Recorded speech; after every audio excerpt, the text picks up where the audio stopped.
성도님들 안녕하십니까? 오늘은 5월 1일입니다.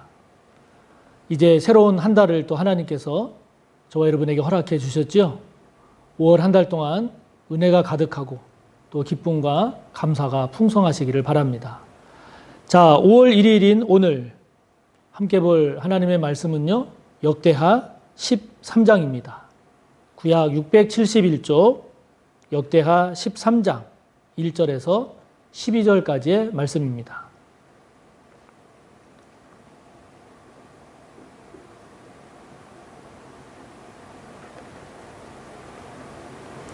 역대하 13장 1절에서 12절까지의 말씀 함께 봅니다.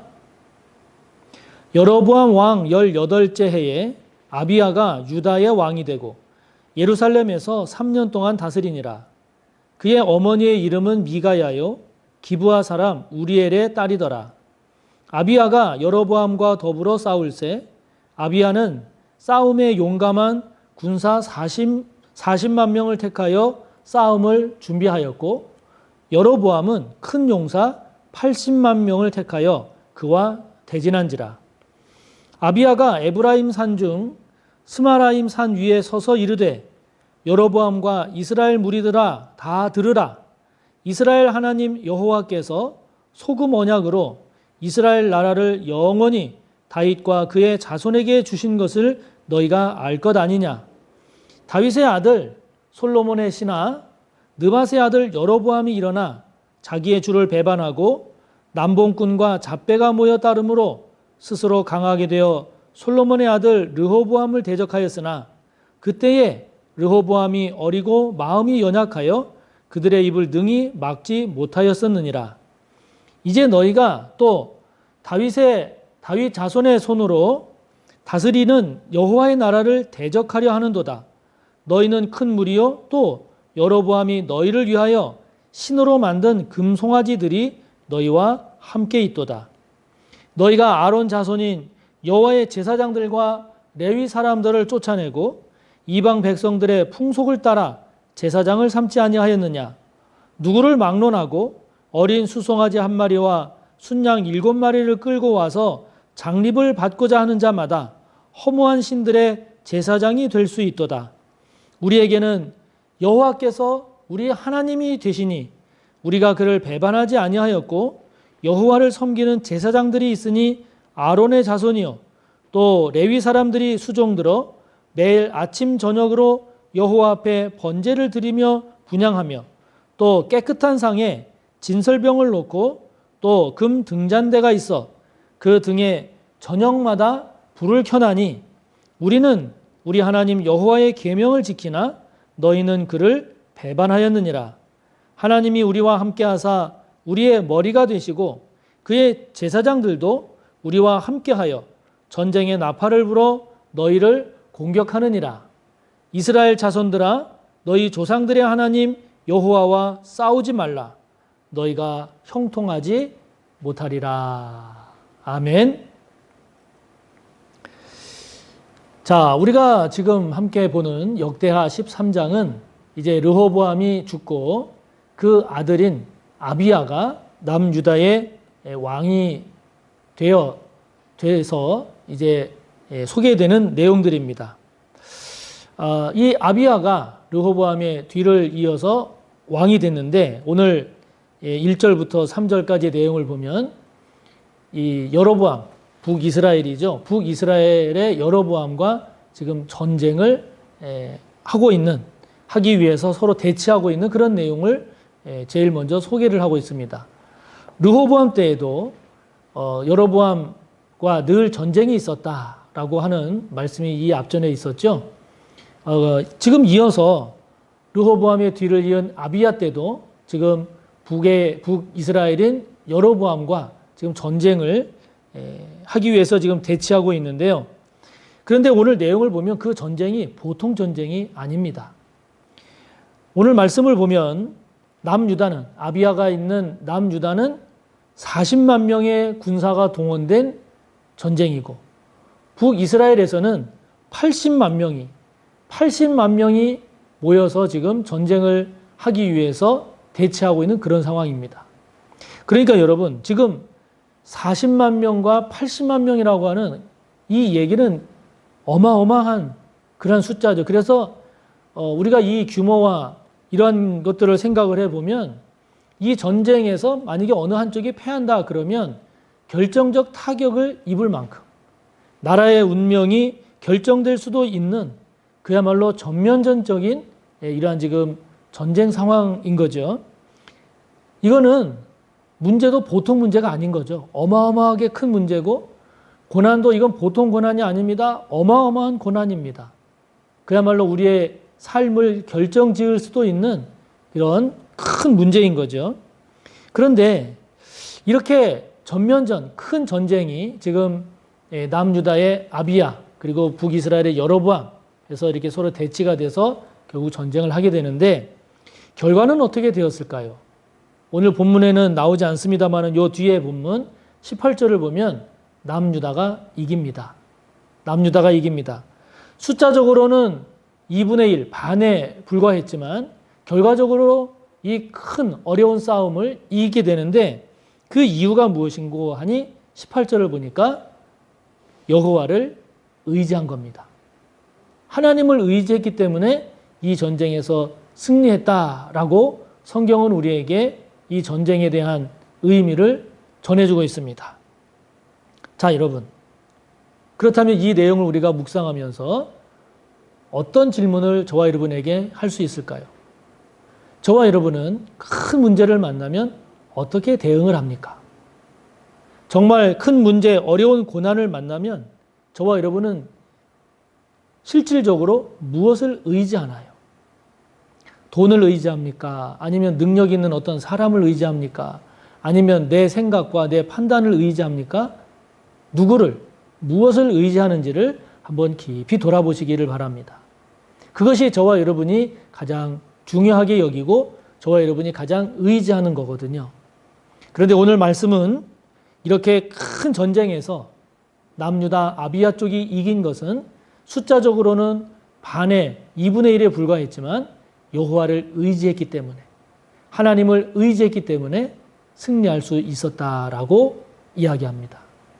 자, 그러므로 저와 여러분 큰 문제를 만날수록 어려운 고난의 때일수록 하나님을 찾고 주님을 의지하는 일을 더 힘쓰는 저와 여러분이 되기를 바랍니다. 주님을 의지한다는 것이 무엇일까요? 주님에게서 그 문제에, 그 고난의 해답을 찾아가는 거죠. 주님과의 관계 속에서 그 고난, 그 고통, 그 문제의 해결책을 찾아가는 것입니다. 주님을 믿고 신뢰하는 가운데 주님의 은혜를 구하면서 주님과 함께 그 문제의 터널, 고난의 터널을 지나가는 거죠. 저와 여러분, 큰 문제일수록 어려운 고난일수록 주님과 동행하시기를 바랍니다. 주님과 떨어지지 마시기 바라고 주님에게서 말씀 속에서 그 해답을 찾아감으로 주님을 의지함으로 승리하는 저와 여러분이 꼭 되시기를 바랍니다. 그러면서 이제 서로 군사적으로 대치하고 있는 상황에서 아비야가 연설을 합니다. 4절부터 이제 아비야의 연설이 나오는데요. 이 연설 가운데 중요한 표현이 있습니다. 5절에 보면요. 소금 언약이라는 게 나옵니다. 아비야가 자신에게는 자기 쪽에는 즉 남유다 쪽에는 소금 언약이 있다. 나에게는 소금 언약이 있다는 겁니다. 그 소금 언약이 무엇입니까? 소금이라고 하는 것은 부패를 방지하는 것으로서 변하지 않는 것을 말합니다. 그러니까 지금 아비야는 우리에게는 변하지 않는 하나님께서 주신 언약이 있다는 겁니다. 그것이 무엇인가 하니 5절 이하에 나오는 것처럼 사무엘하 7장에 하나님께서 다윗에게 주셨던 언약입니다. 그것을 이른바 다윗 언약이라고도 이야기하는데요. 하나님께서 다윗을 기쁘게 여기셔서 다윗에게 주신 언약, 즉 너의 왕위가 너의 자손으로 인한 왕위가 영원히 견고하고 이어질 것이라고 하는 내 말에 순종하고 내 뜻에 잘 따르고 청종하면 너의 왕위가 너의 자손의 그 왕 자리가 영원히 견고하게 서리라라고 하는 이 영원한 다윗을 향한 언약, 이 소금 언약을 지금 아비야가 이야기를 하고 있는 겁니다. 그러면서 우리에게는 하나님께서 주신 이 소금 언약이 있으니 너희들이 지금 우리와의 전쟁을 하면은 너희는 패할 것이다. 우리가 승리할 것이다. 라고 하는 것을 지금 강조하고 있는 거죠. 이런 아비야의 소금 언약에 대한 언급을 우리가 묵상을 해보면서 소금 언약이라고 하는 것을, 즉 하나님께서 우리에게 주신 약속, 이 약속의 말씀을 하나님 말씀에 불순종하면서 그리고 입으로만 주장하면서 그 언약을 이야기한다면 바람직하지 않지만, 그러나 저와 여러분에게 있어서 하나님께서 저와 여러분에게 주신 말씀, 하나님께서 저와 여러분에게 주신 언약, 이것은 굉장히 중요합니다. 이것은 저와 여러분에게 있어서 영적인 큰 힘의 근원입니다. 실제 살아가는 삶에 있어서도 정말 큰 복입니다. 이 언약, 하나님께서 주시는 소금 언약, 말씀, 이것을 귀하게 여기시고 그것을 붙잡으시고 그것을 그에 걸맞는 삶을 저와 여러분이 살면 하나님께서 주신 그 언약이 반드시 저와 여러분 삶 가운데 응답되고 열매 맺게 될 것입니다. 그래서 이 아비야가 이 북이스라엘 여로보암과의 전쟁에서도 결국 승리하게 되죠. 저도 이제 주님의 부르심을 받고 이렇게 목회의 길을 지금 걸어가고 있습니다만은 제가 잘하는 것도 아니고 그리고 저에게 있어서 모든 것이 다 형통한 것도 아닌데, 그리고 가다 보면 제가 많이 부족하다 보니까 이런저런 어려움을 많이 겪습니다. 그럼에도 불구하고 지금까지 이렇게 갈 수 있는 원천, 가고 있는 원천, 하나님께서 저를 부르실 때 주셨던 언약입니다.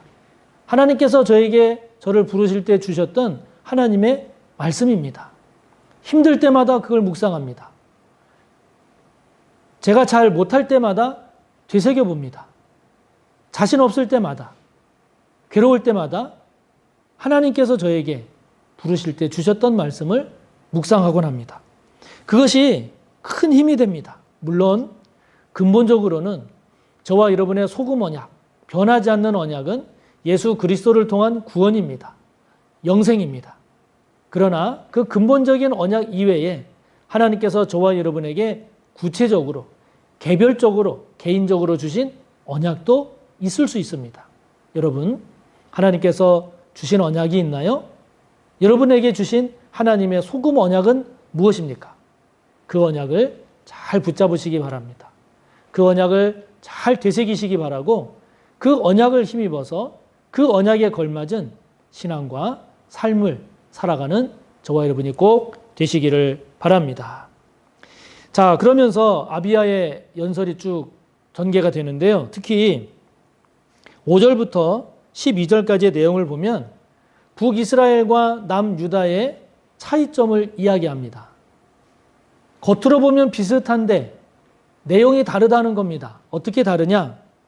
북이스라엘과 남유다의 차이점은요, 북이스라엘은 제사장을 아무나 세웠어요. 아론 자손이 아닌. 하나님은 분명히 아론의 자손을 제사장으로 세우라고 했는데 이 북이스라엘의 여로보암은 그렇게 안 하고 아론의 자손들, 레위 자손들, 제사장들을 다 해임시키고 일반 백성들을 제사장으로 삼았어요. 그러나 남유다는 말씀을 따라서 아론의 후손들을 제사장으로 세웠습니다. 또 성전에 대해서도 하나님께서 택하신 곳 예루살렘 성전을 북이스라엘은 인정하지 않고 북이스라엘 백성들이 예루살렘으로 넘어갈 것을 막기 위해서 저 북쪽에는 단이라고 하는 곳에, 북이스라엘의 남쪽에는 베델이라고 하는 곳에 따로 단을 만들어서 여기에서 우리가 예배드리는 것이 하나님께서 받으시는 예배다. 이렇게 백성들을 유혹했습니다. 또 세 번째로 한 가지 더 남유다와 북이스라엘의 다른 점은요, 남유다는 절기를 하나님의 말씀 따라서 지켰는데 북이스라엘은 이 절기와 유사한 절기를 만들어서 지킨 겁니다.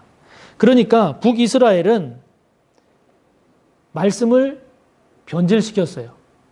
하나님의 뜻을 변질시켰어요. 형식적으로는 절기도 지키고 제단을 쌓아 성전 예배도 드리고 제사장도 세웠지만 그러나 내용을 보면 다 변질된 거예요. 여로보암의 그 자기 자신의 개인의 뜻을 따라서 여로보암 개인의 욕망을 맞추기 위해서 하나님의 말씀을 다 변질시켰어요. 그러나 남유다는 북이스라엘보다 인구도 굉장히 적고 그 지파적으로 봐도 2지파밖에 안 되지 않습니까? 북이스라엘 10지파에 비해서. 땅도 훨씬 작습니다. 그럼에도 불구하고 역사를 보면 북이스라엘은 망합니다. 그러나 남유다는 이어갑니다. 이거를 보면 역시 말씀을 지키는 것이 복입니다. 말씀에 순종하는 것이 결과적으로 잘 되는 겁니다. 주님과 동행하는 것이 미련하고 어리석어 보이지만 그러나 나중에 결과적으로 보면 그게 승리하는 겁니다. 그러므로 사랑하는 성도 여러분, 어렵다고 귀찮다고 말씀을 놓친 것은 없는지요? 어렵다고 힘들다고 주님 곁을 떠나려고 하는 것은 없는지요? 저와 여러분, 어렵고 힘들어도 오늘 12절의 말씀처럼 아비야가 이야기합니다. 하나님이 우리의 머리가 되신다. 저와 여러분의 인생과 신앙과 삶에 있어서도 하나님께서, 주님께서 저와 여러분의 머리가 되시는, 주인이 되시는 그런 삶이 되어서 끝까지 주님을 놓지 않고 힘들고 어려워도 말씀에 순종하며 말씀 따라 살아감으로 마침내 승리하고 복된 인생이 되는 저와 여러분 모두가 꼭 되시기를 바랍니다. 함께 나눈 내용을 말씀을 생각하며 기도하시고 또 여러분의 기도를 이어가시기 바랍니다. 감사합니다.